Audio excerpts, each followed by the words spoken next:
Of course, we can create more types of graphs than the pie graph. I focused on the pie graph because it is the most commonly used, most popular graph in infographics.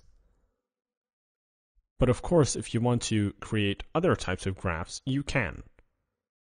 Let's come over here to our pie graph tool. Click, hold, and release our mouse. And as you can see, you have all these other types of graphs. And the steps for creating these other types of graphs is the same as creating a pie graph. For example, let's go ahead and select the column graph tool. Come back to the workspace, click, drag out your graph, and as you can see, shows up the box where you enter your values. I'm going to enter, for example, 25, then click on the next box, a 15, and then click on the next box, a 20, click on the next box, and a 40, and then click on the next box. Now I have a total of 100. I'm going to come over here to this tick and click apply, and then close this box. And as you can see, same steps as the pie graph, I created my column graph by entering my values. And you can also do that for these other types of graphs.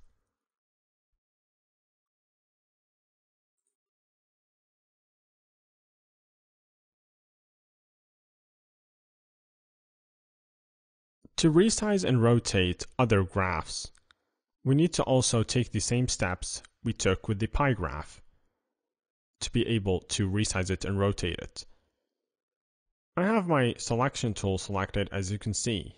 If I come over here and select this graph, I cannot see the bounding box that I can use to rotate and resize this graph.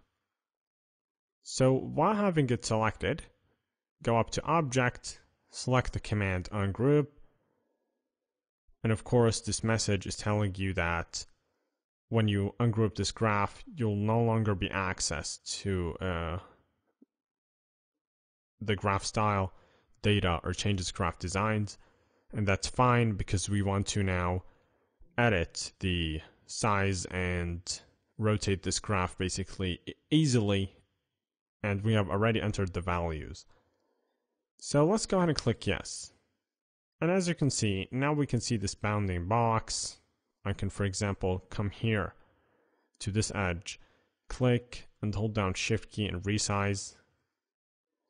And of course, it is worth noting, always when resizing a graph, we use our Shift key, no matter what type of graph it is. And of course, I can also come to any edge and rotate, for example.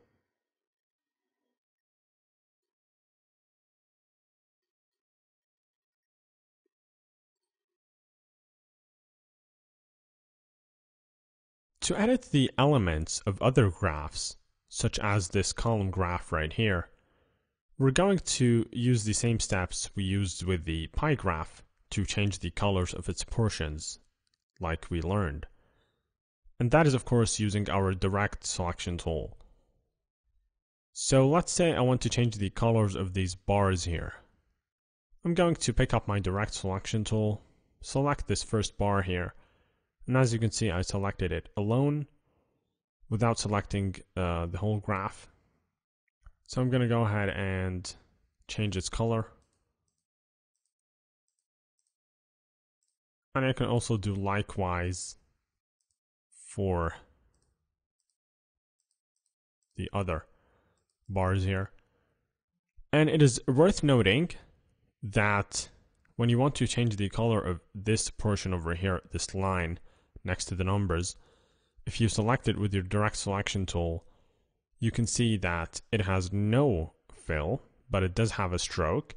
And of course, we know this because this is a line, and we already said that lines don't have fill colors, but they do have stroke colors because they only have a stroke.